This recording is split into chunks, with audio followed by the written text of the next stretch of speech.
Okay, welcome. This is Larissa Walrand for PIDP 3220 Delivery of Instruction. This is my third mini lesson, which I did do in real life, but I'm making this video just to share the content with my YouTube channel.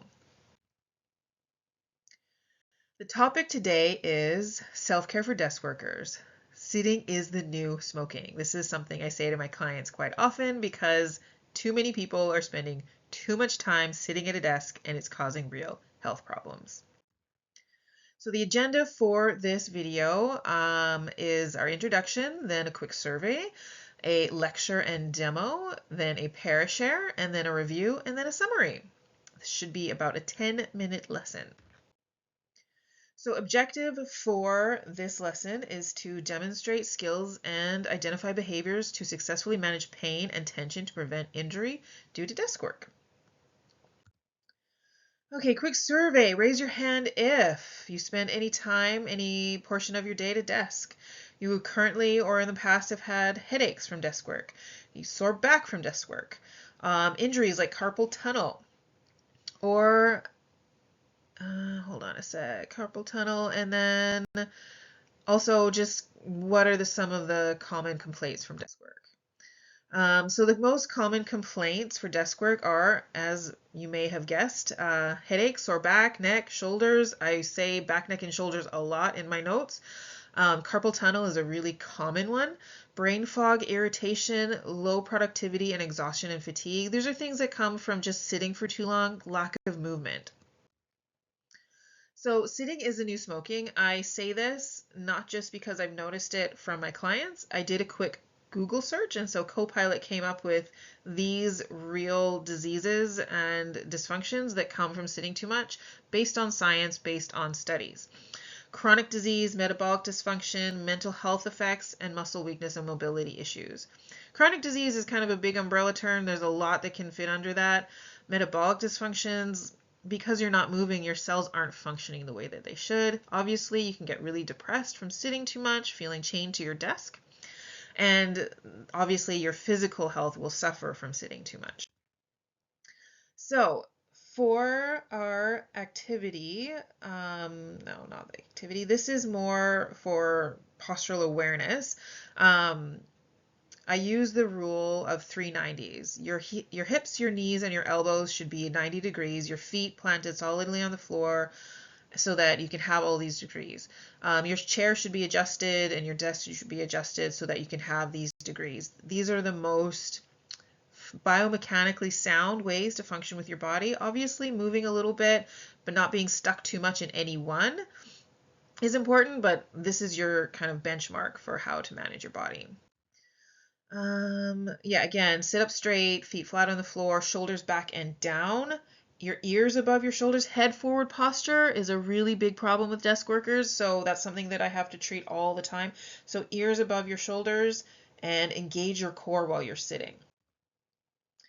So one of the things I recommend to my clients, for every hour, 60 minutes you sit at your desk, get up and stretch for 5. And drink lots of water. If you're drinking water, first of all, it's good for you. You want to stay hydrated, but also if you're drinking water, it means you have to take more bathroom breaks, which means you're going to get up from your desk more often and move your body as intended. Okay, so then we went through some stretches. I know it's a bit of a paradox, but engage your core, but also remember to breathe into your belly. We're not going to have time, or we didn't have time during the lesson to actually hold the stretches for 30 seconds, but generally speaking, when you're stretching, holding for 30 seconds is, again, the bare minimum before you can get your muscles to actually relax. However, the caveat is that if it hurts and you want to take a break, that's fine. If you need to come back in and out of the stretch, that's fine. Just listen to your body so that you can see if you're getting anything out of the stretch, and come back. Going in and out of it is fine to try to get the most out of it. Okay, so the trapezius muscle is the most common one. I got everyone to just drop their ear to their shoulder to get a stretch, remembering that you can either grab onto the chair and use your other hand to give some overpressure. I like to actually reach around back and grab the arm, like if I'm stretching my left side, right ear to right shoulder, I'll grab my left arm to create that handle hold if I'm not at a desk. And remember, you want to do both sides with this one. The other stretch I like to recommend for head forward posture is, I call it the how many chins can I have? So if you're looking in a mirror, you go straight back to see how many chins. I only have one. It's not fair. And then you can also tip forward down a little bit to get the muscles from a different position. So this is for your suboccipital muscles. These are the muscles that engage too much with head forward posture and can give you really bad headaches. The next one is for the forearms to help manage and prevent carpal tunnel. So this lady is stretching the bottom hand, the bottom part of her forearm. And that's how you stretch the hip flexors. If you turn your hand around, then you can stretch the hip extension muscles. So you want to do, again, both sides and hand up and hand down to get both sides of the arm, and do both hands, obviously. Okay, so after doing those 3 quick stretches, I got everyone to turn to their neighbor and describe their favorite stretch, how they do it, and why, and show each other how they do their favorite stretches. Okay, so after that, we did a little bit of a review of postural awareness. I got everyone to kind of shout out what they remember from the first few slides for postural awareness. Most people were able to remember the rule of 390s, feet on the floor, things like that. Okay, moving into the summary. So you learned about postural awareness, stretches for desk work, and that your body's meant to move.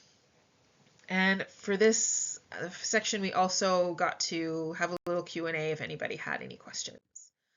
So that brings us to the end of the presentation. I did run about 12 minutes, or no, I think this one was spot on. The other ones all ran late, but this one was spot on. I was able to incorporate feedback and feed forward that I got from the first 2 lessons and incorporate it into this one. And so overall, it was very successful. One of the things people said about me was that I had the capacity to be calm, casual, but also professional. And that relates, obviously, as a massage therapist, I have to create a certain vibe within the treatment room that's relaxing. Nobody wants a massage therapist that's really stressed out. And you also have to be professional and set the tone for professionalism. That was really nice feedback that I got, or feed forward that I got. And so, again, after doing 2 other mini lessons, this was my 3rd and final one. I think it kind of pulled together everything that I was trying to learn from this class, from the whole PIDP delivery, facilitation of instruction, delivery of instruction class. And so I think overall, like, the class was very fun, and it was very, the information was really good, but the experience was also the best part for me. I never actually stood in front of a group of people and taught before, and so I'd never used a PowerPoint in real life before, figuring out the technology. That was very interesting for me. And I had thought that, or I'd been worried about being a public speaker, but the feedback that I got from everyone made me feel really good about my potential to be a teacher instructor in the future. And that was very heartwarming for me. So again, thank you for watching the video. If you watched the other 2, I hope you enjoyed all 3 of them. And again, in the comments, please, I'm open to any feedback or feed forward that you might have to share for me on these videos and my lessons. Thank you so much.